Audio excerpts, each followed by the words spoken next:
As someone who's been healing her trauma for a long time, and knowing that I have an anxious attachment style, and knowing that I've been through abuse, and I have a lot of different things that I'm healing and different things that I'm trying to improve, I feel like a lot of us, with the healing advice that's out there, sometimes it can be very misleading and it can be very toxic to us. Because one of the things that I realized, for example, when I started looking into the whole attachment style thing, is that, oh, I'm anxious because of this and this and that, and because of my anxious attachment style, blah, blah, blah, but I should be able to meet all my needs by myself. And that is so far from the truth, so far. And that's something that I think is what made certain things in my life and my relationship worse for a long time. And it's that, for example, I have certain needs that, as an anxious person, as someone who's been through trauma, as someone who's dealt with certain things, I just need certain things that are different from others. And that doesn't make me a better or a worse partner, it just makes me who I am. And that's something that I want this to be a very clear message for this video. If you've had some kind of difficulty in your life and you feel like you're more sensitive, or you need certain needs met that maybe other people don't, because you might see one of your friends being the most independent girl ever and being the cool girl with guys and being oh, she's so easy to handle and she never gets jealous and this and this and that. You don't know her past, you don't know her childhood, you don't know if she maybe had the most healthy childhood ever. But I am not like that. And the thing is, I tried to be the cool girl for a long time, whenever I was dating someone, or whenever I had certain friends, new friends that I made. And I felt bad about myself because I used to repress my needs so much just to be able to fit in, just to not feel like I was being rejected, abandoned or something by someone else. And I think is the following. I feel something that was really helpful for me is that making a list of the things that I need in a partner in terms of needs, not only what I want to manifest, like I did in the other video where I told you how I manifested my boyfriend, but more in terms of what would my ideal partner do for me that would make me feel super safe. Your safety needs, if that is a thing. Because that's something that I remember I never really thought about it, or I never really validated that for myself. I was always oh, you're being so needy. And I was always judging myself. I was always telling myself, you're so needy, he's gonna leave you, he's not gonna stay with you because you're too demanding, you're too this, too that. And at the end of the day, I just realized that from a lot of relationships that I've had, there was this one guy that I dated a few years ago. And it wasn't for long because I didn't it was more of a friends with benefit situation, but we kind of ended up dating, being exclusive and all of that. And that guy never made me feel unsafe because that guy was very secure. Maybe it didn't end up the best, we're still friends to this day, but it's something that I realized after some time, that this guy, every time I told him oh, this makes me feel insecure, or the fact that you don't say good morning to me triggers me a lot. And he just changed those things instantly. And he was there for me, and he was always prioritizing my mental health, which is awesome. And I've never actually felt as secure with that guy as I felt with anyone else. And that's something that kind of bothered me at the beginning with my boyfriend now, that I told him at the beginning, for example, hey, can you please text me good morning and tell me this and tell me that. And at the beginning he was no, but that's just not the way I am. I usually don't do that, blah, blah, blah. And I thought well, I can just adapt to him. I can just let that go. It's not that important. It's just a good morning text, yada, yada. But then time went by, and then I realized that some days he would say good morning, some days he wouldn't. And the days that he wouldn't, I was just a mess. I was just an anxious mess. And I spent days crying. I spent days feeling the worst, being I'm asking for too much, when literally a good morning text takes you 3 seconds to send, and it's not that big of a deal.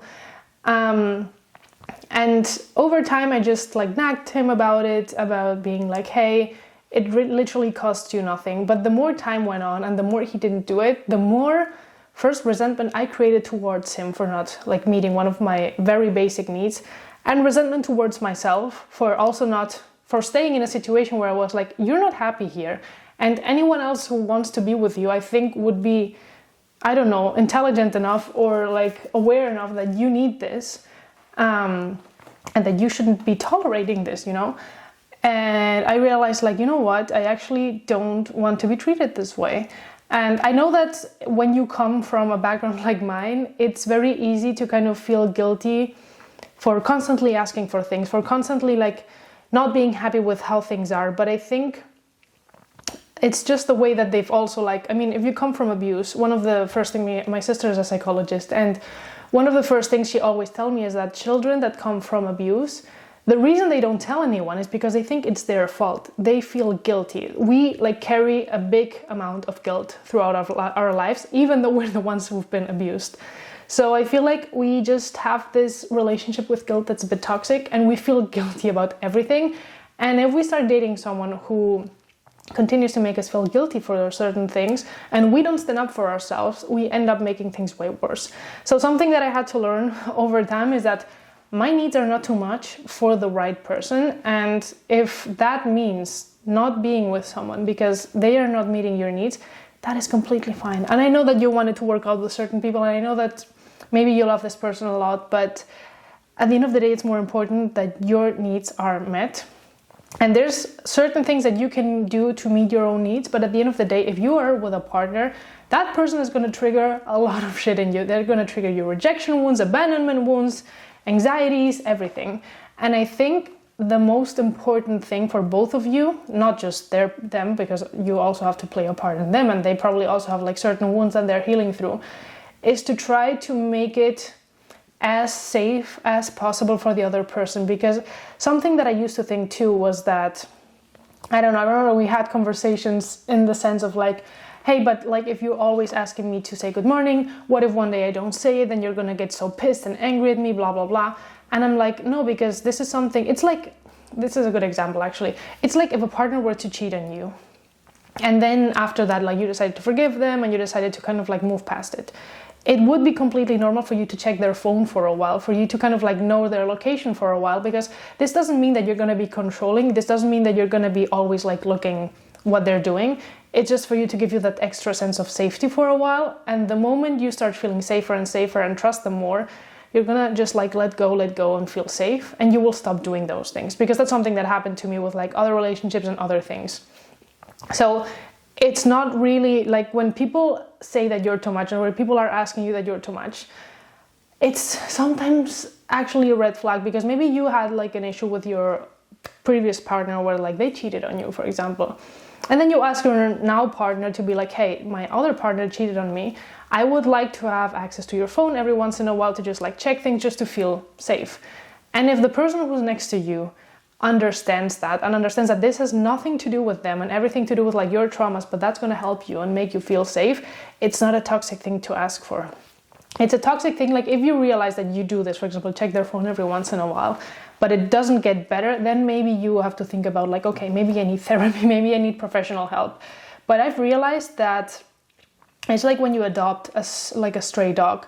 When you adopt a stray dog, they usually sometimes are very like aggressive at the beginning. And you need to just like get closer to them and do certain things that you wouldn't do for like a normal dog, and give them better food and just make them feel safe. Or if you have a dog with abandonment issues, maybe you're not going to leave him alone for like the first 3 months, and then you're going to slowly start doing it more, because once the dog feels safe, then you can start to slowly like help the dog become more secure in himself, you know? And that's something that took me a long time to learn, because I'm the eldest daughter. I've always been super self-sufficient. I've always thought like, no, I need to handle my things and I need to do everything by myself, for myself, blah, blah, blah. And that's not been healthy, because at the end of the day, what I did is like repress my needs, also not communicate, because that's another thing that I did.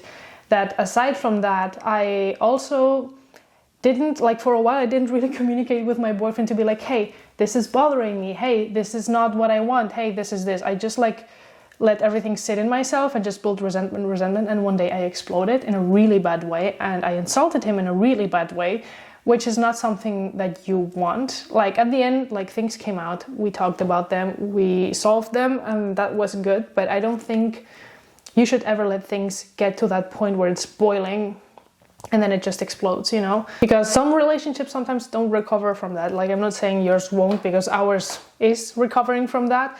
But I feel like we both have done like certain things that were like not the best, because like I wasn't communicating. I wasn't telling him when things made me anxious, or I told him sometimes, but he just didn't realize, or he just dismissed certain things because he didn't see them as important. Because that's something else that you can ask your partner something. You can ask your partner to be like, hey, this is a need that I have, or hey, this is something that I would like. And sometimes it's not that they don't care about you, because that's the thing. Like, I don't think my partner didn't care about me, or like he just saw that thing, for example, the good morning text, as something trivial, or something that was like, oh, but like there's no importance in that. Like, why would you care so much about this?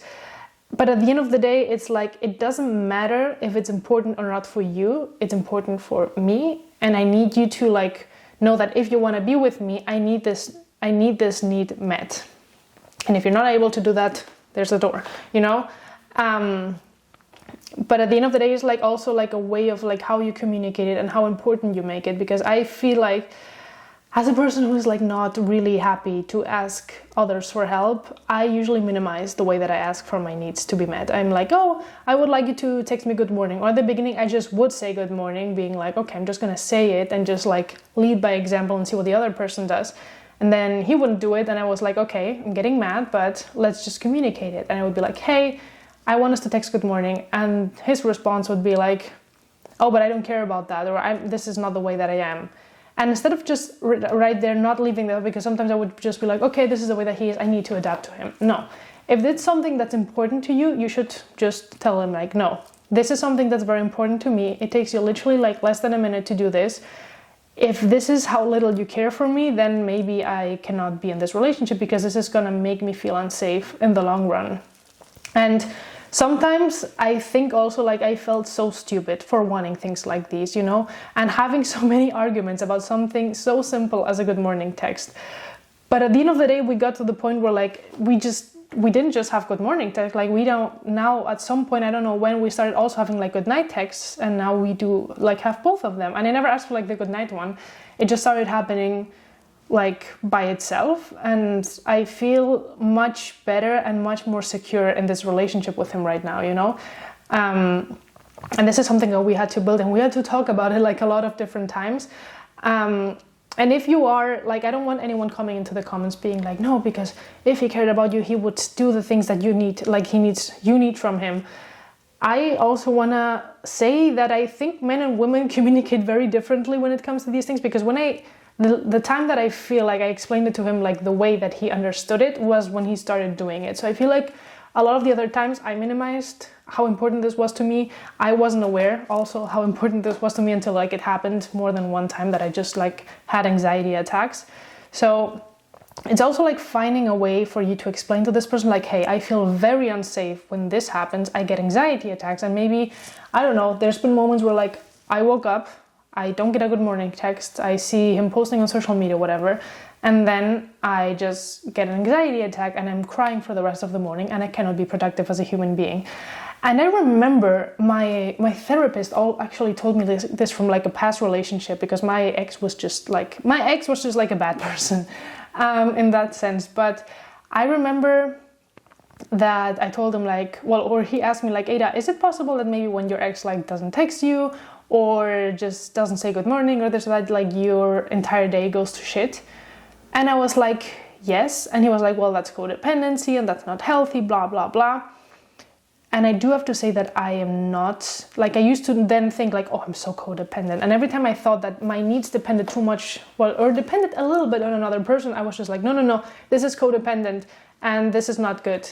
And I realized over time that that's not codependent. Like humans are interdependent, I think that's a word in English, where like you kind of depend on another person a little bit, but then you also depend on yourself, and you're also able to like function without depending too much on someone else. But at the end of the day, we are social animals, we depend on other people.